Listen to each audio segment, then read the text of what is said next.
All right, time for our Week 12 recap. We're going to go ahead and start with Georgia versus Texas. This was in Athens. We both had Georgia winning this game comfortably, but I don't think we saw a 25-point victory happening here. I mean, there was a scenario that Texas laid a huge egg here. Hey, I had it 35-20, so I was pretty close. That is pretty close. And I I did just, say I thought that Georgia was going to pretty comfortably win this game, and then they did. yeah, I think I had Georgia winning by like maybe 8 or 9 points. I think it was 8 because I thought it would probably be closer to a one possession game, but I feel like Georgia will be able to perform with in the output they were able to do offensively here. That didn't surprise me. I think what surprised me the most was Texas only scoring 10 points. I just thought that they'd do a little bit more in this game. And to be fair, it was 14-10 until Georgia scored and then kicked it onside and scored again. So, I mean, if you look at the game from that perspective, they played a competitive half of football and then just their offense just stalled out and could not do anything moving the ball after that. Yeah, and then they couldn't run the ball at all. I mean, what they end up with like 30 yards or something. They It was had something just, 23 total team rushing yards, which is gosh. one of the things we talked about going into this game was Texas's inability to run the football this season, which is insane because I mean they've returned some of the same backs they had past like 2 years. Like Wisner's been great for them. Last year he had 1,000 yards. He wasn't even supposed to be one of the top three running backs on the team. He ends up going for 1,000 last year. This year he's got to be averaging sub 4.5 yards a carry. He's not really playing well, but I don't think that's a him problem. I think that has a lot more to do with the offensive scheme and the offensive line play right now. I would They're agree. not getting good offensive line play. And they don't have enough in the downfield passing game to compete with a team like Georgia like that and score what they needed to. They're That's kind of what super I one expected. dimensional wide receiver.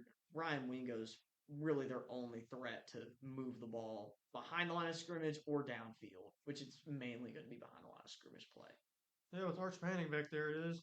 Yeah, and that ended up showing in this game when I'm sorry, I almost said A&M. I was looking at the ticker. They were talking about A&M on the college football playoff rankings. When you look at Texas, I mean, they just have been predominantly moving the ball from behind the line of scrimmage play. Screens, swing passes, any sort of stretch run option or RPO, that's what they were doing. Nothing was getting pushed down the field. Georgia was able to stall them out, and there was no backup plan. There was no if we can't move the ball doing it the way we do it, can we move it by throwing it down the field? That wasn't an option. And then they just kind of rolled over. So that shows me everything I need to see about Texas right now. Their really only big win to me is the win at Oklahoma, or I guess it's neutral site. But beating Oklahoma is a great win. But I mean, we broke down that game a couple weeks back, and I really feel like if Oklahoma has a healthy offense and they don't lose the turnover battle, they win that football game. Texas obviously had the huge punt return to probably win them that football game as well and put it away. Texas has been doing stuff like that all season. There was not enough magic on punt returns in the whole world and swing passes and screens that could get them to win this football game. No, I mean, you don't go to Georgia and get any magic on the road against them. No, Georgia owns Texas right now. They own Sark, Arch Manning. I mean, there's no amount of Manning magic that he could bring to the table to make this game legitimately close. So, regardless of the fact that they were competitive early, Gunnar Stockton played incredible, going 24 for 29, 229 passing and four passing touchdowns, tacking on another 29 rushing yards and a rushing touchdown. So, five total touchdowns for him. He played incredibly. He had one interception, but to be honest with you, I mean, to be able to play the kind of ball they're playing and not throw interceptions is almost impossible. So that was bound to happen. Texas has some athletes back there, so I wasn't surprised by that. But he played incredible. I think the biggest play was the 30-yard touchdown to London Humphreys, extending their lead to two possessions. I mean, total strike. London Humphreys kind of bangs his way into the end zone there and puts them up by 11. That set the tone. Like, okay, Texas has to respond. If they can't respond by pushing the ball down the field, this game is over right now. And like we just said, Texas just rolled over. They couldn't run the ball. They couldn't get anything going behind the line of scrimmage like they want to do.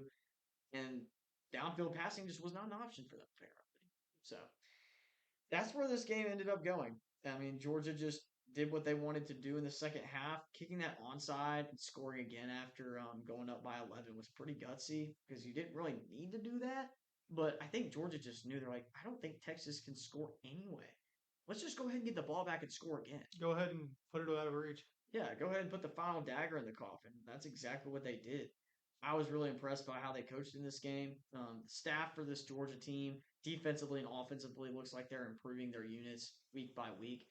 Like we just talked about in our top 25 playoffs, I feel like Georgia has been one of the only teams throughout the season with an early loss that has improved week by week. I feel like Ohio State has improved in certain areas as the weeks have gone on, but I feel the same way about them I have since like week 3. I mean, they just haven't really had a chance to prove themselves in any of these games. Yeah, I feel like Georgia has shown up on some of the biggest stages so far this season out of all teams. What they did in Starkville going in there and just absolutely tearing State apart just proved that they're taking care of business right now. They're not goofing around. They're not, eking by with these close wins, having to come back 30 to 3 at halftime against South Carolina. Like they're taking care of business They're and they're beating focused on teams. their goal. They're laser focused. They're physical, like Kirby Smart said in his post game press. Like they want to be the most physical team on every football field. Like whether they have the best athletes or not, they're going to bring the mentality that they are going to play as physical a football game as possible. And if you don't want the smoke, then get off the field. They have that mentality, and I think that with the kind of talent they've got, if they can keep that mentality in the playoffs, they can beat anybody. And I don't see that changing. Kirby Smart coach football teams always are like that to me, and this has been the least physical team I think he's ever coached.